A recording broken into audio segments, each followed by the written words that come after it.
Hello friends, जायका रितुका में आपका स्वागत है। तो चलिए आज हम बनाते हैं दो फ्लेवर वाली काजू कतली। एक हम सादी काजू कतली बनाएंगे और एक केसर वाले फ्लेवर की काजू कतली बनाएंगे, केसर कतली। तो इसके लिए हमने यहाँ 500 ग्राम काजू लिए हैं और 500 ग्राम के हिसाब से हमने यहाँ 400 ग्राम चीनी ली है। अब इन काजुओं को हम मिक्सी के जार में डालकर पीस लेंगे। हमें यहाँ मिक्सी एक साथ नहीं चलाना है, धीरे धीरे कर कर इसे चलाना है, रुक रुक कर, और इस तरह से काजुओं को पीसना है। एक साथ चलाने से काजू ऑयल रिलीज़ कर देंगे, तो हमें इस तरह से इसका पाउडर तैयार करना है, उसे छलनी से छान लेना है। तो इस तरह से हमें थोड़ा थोड़ा करके सारे ही काजुओं को पीस कर छान लेना है। अब हम यहाँ एक कढ़ाई लेंगे और कढ़ाई के अंदर हम चीनी डालेंगे और चीनी से आधा हम इसमें पानी डालेंगे और गैस की फ्लेम को मीडियम रखेंगे और एक तार की चाशनी तैयार करेंगे। इस तरह से हमें इसे चलाते रहना है और जब ये चाशनी हल्की चिपचिपी होने लगे तो इसमें से हम आधी चाशनी एक बर्तन में निकाल लेंगे और आधी इस कढ़ाई में ही रहने देंगे। इस तरह से हम इस चाशनी को एक बर्तन में निकाल लेंगे और अब जो बची हुई चाशनी है उसे एक तार की चाशनी बनने तक उबलने देंगे। जब ये चाशनी से अच्छे से उबलने लगे तो इसके अंदर हम केसर डाल देंगे। यहाँ मैंने केसर को थोड़ा सा कूट लिया था जिससे कि इसका कलर बहुत ही अच्छा आता है, तो आप भी इस तरह से इसे डाल सकते हैं। अब हमारे यहाँ एक तार की चाशनी बनकर तैयार है। तो हमने यहाँ जो काजू पीसे थे इन्हें भी हमने आधा आधा कर लिया है, तो आधे काजू हम इस केसर वाले फ्लेवर में डाल देंगे। तो यह केसर कतली बनकर तैयार हो जाएगी। यहाँ हम जब काजू का पाउडर डालें, जब गैस की फ्लेम को बंद कर दें और इसे बंद करके अच्छे से चाशनी के अंदर मिक्स करें। जब ये अच्छे से मिक्स हो जाए तो हम गैस को चालू कर देंगे और इसकी फ्लेम को बिल्कुल कम रखेंगे। बिल्कुल कम फ्लेम पर ही हमें काजू के पेस्ट को पकाना है।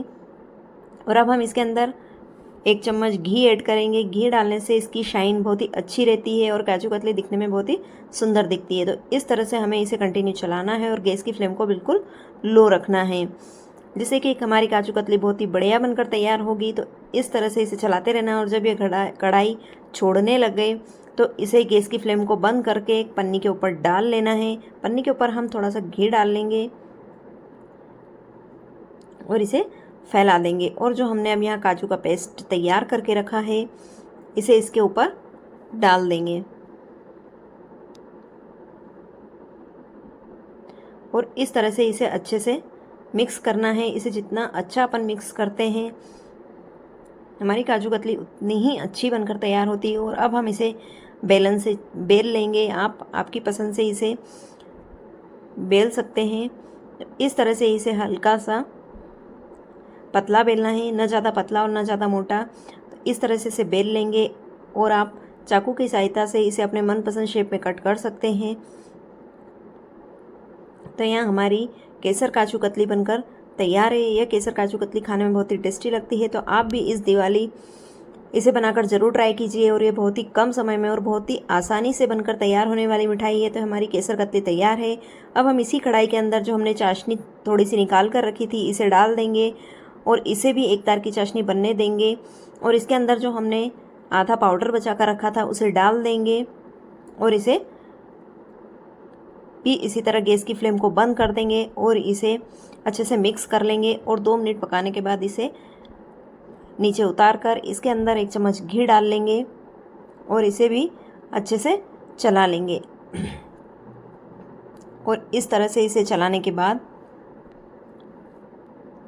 इसे भी हम इसी तरह पन्नी के ऊपर डाल लेंगे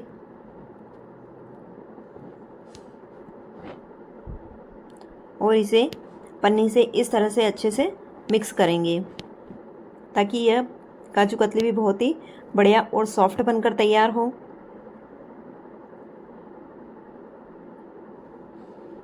तो इस बार आप भी 2 फ्लेवर की काजू कतली आसानी से बनाकर घर पर तैयार कर सकते हैं। और एक घर पर बनी हुई मिठाइयाँ एकदम प्योर और शुद्ध होती है, इसमें किसी भी तरह की मिलावट नहीं होती है। तो आप भी इस बार घर पर इस तरह से काजू कतली बनाकर ज़रूर ट्राई कीजिए।